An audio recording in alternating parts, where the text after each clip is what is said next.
Hi guys, good evening. Yeah, it's already 6 p.m. So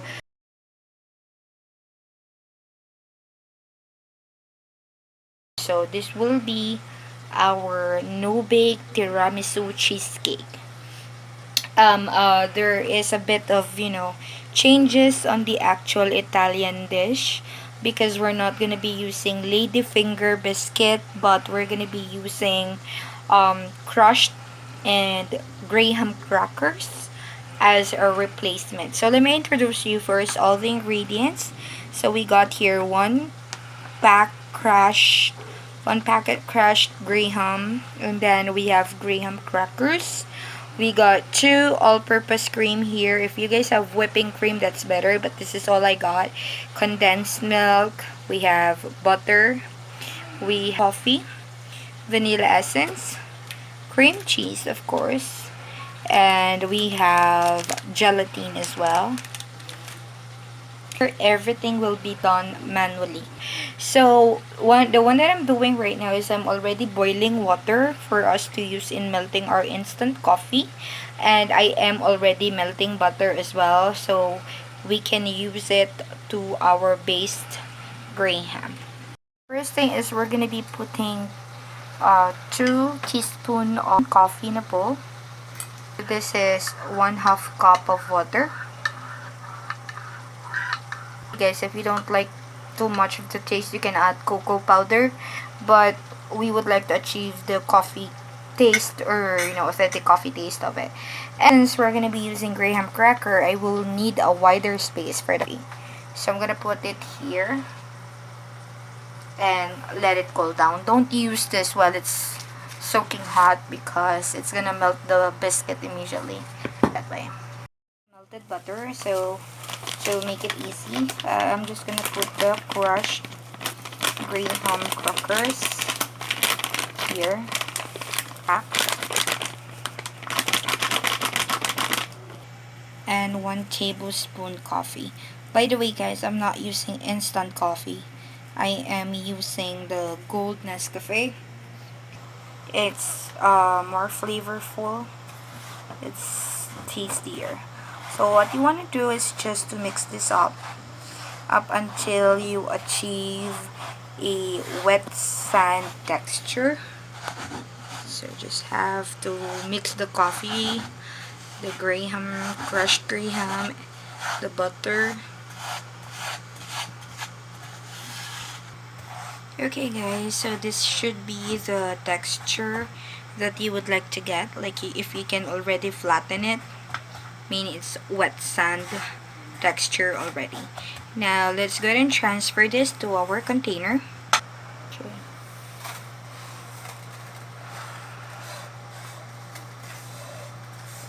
Put it in the container.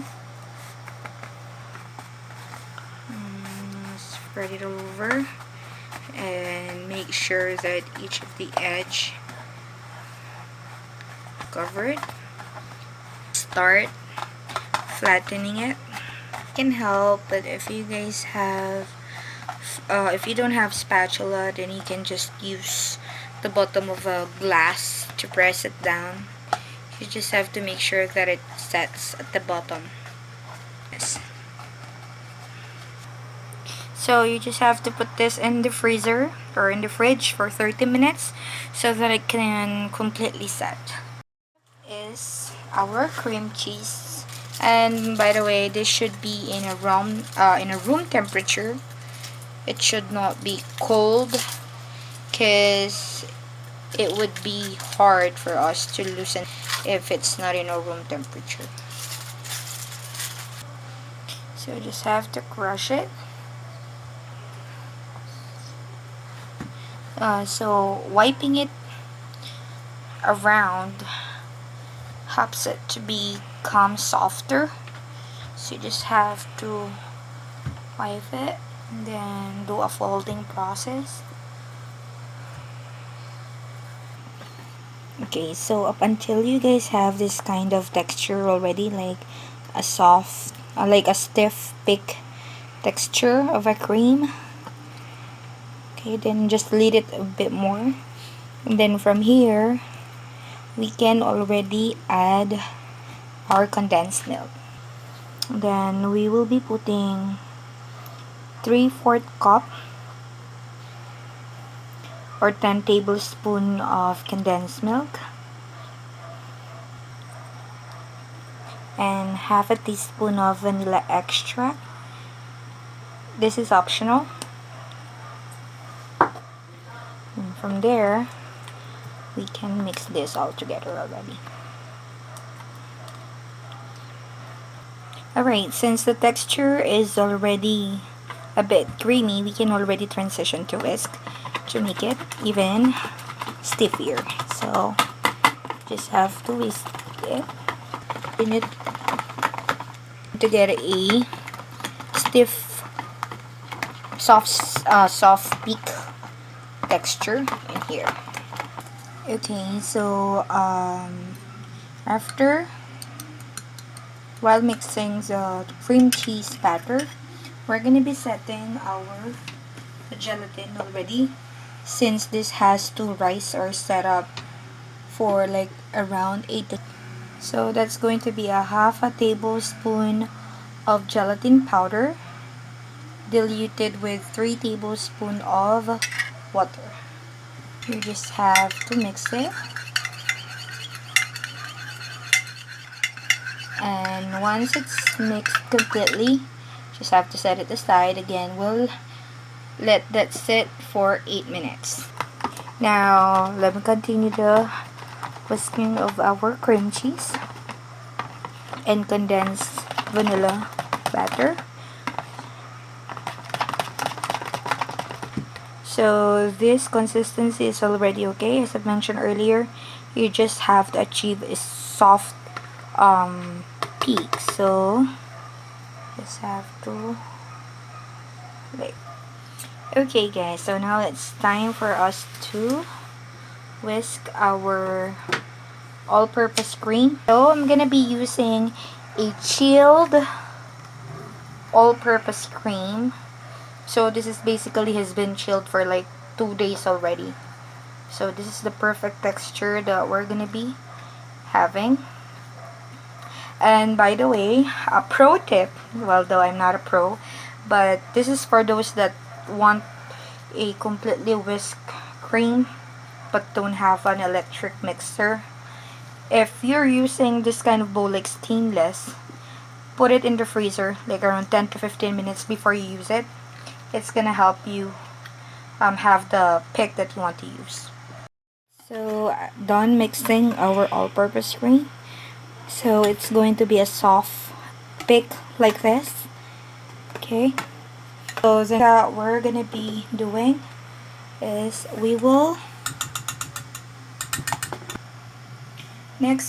now we're gonna be combining our cream cheese and condensed batter with our cream.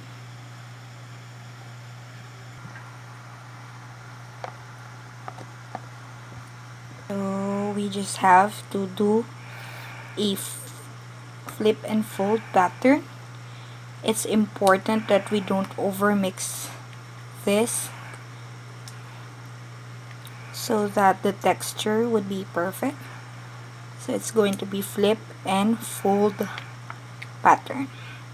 Now what we want to do with our gelatin is that, so if you guys remember, I put water earlier. I needed to heat it back after 10 minutes. So I'm just gonna be putting a bit of this texture here and mix it with our gelatin up until it blends the color of the mixture. It's done.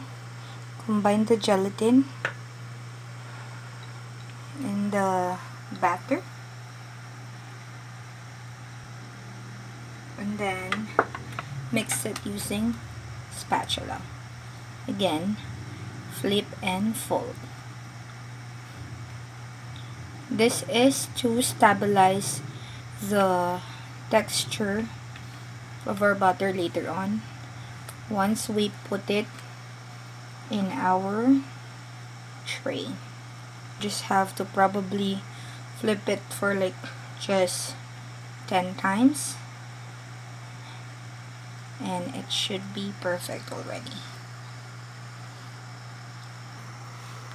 Alright, now it's time for us to put some of the mixture in our graham that has been set. So spread it. You can be generous. It depends on what you prefer. If it's just a 1-3 thing, then you can put everything if you want. But for this, you can be as generous as you want.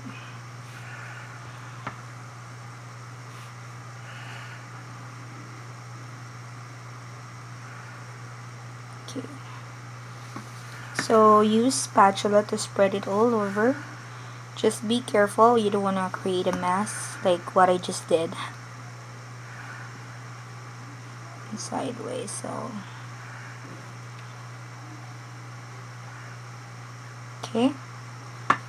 Alright, the next thing that we will do is to soak our graham cracker quickly. Don't over soak it, and put it into our mixture. Again, don't over soak it, and remove all the excess liquid. Alright guys, I have put the soaked graham already. Now it's time to put the final coating. So don't spread it yet. Just make sure that it's full enough.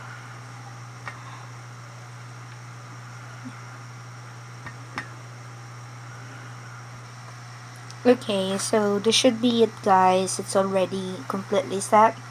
So we're not gonna be putting our cocoa powder yet because we have to put it after the setting process, which is around 6 to 8 hours in the fridge. But you know, it's hard to resist. You can do it minimum of 4 hours, but for us, we're gonna chill it for overnight. And you just have to put the cocoa powder on top of it when you are already going to serve it. So for now, we're gonna cover this with a plastic wrap and put it in the fridge. Our tiramisu has been chilled for overnight already, and now it's time for us to garnish it with the cocoa, unsweetened cocoa powder. So you just want to put some in the strainer, and then make sure that all of the side of it has the garnish.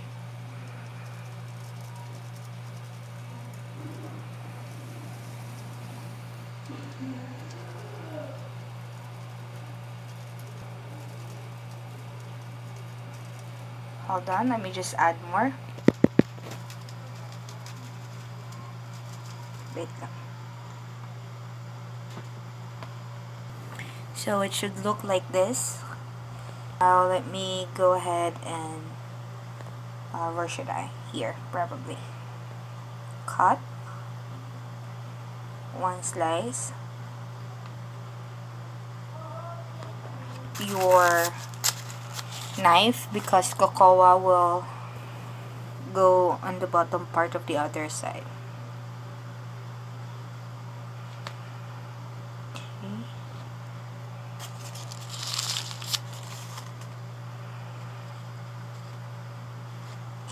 So this is our finished tiramisu cake.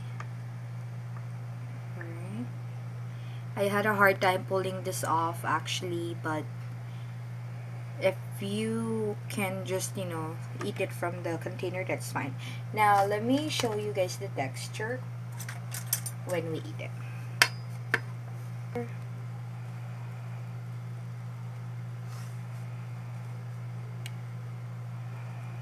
Look, it really is so delicious. I cannot wait. So I'm gonna eat it already guys. Thank you so much for watching. You guys have a wonderful day. please don't forget to subscribe and click the notification bell below so you guys get to be notified on all of the updates of our recipes and cooking tutorial. Thank you.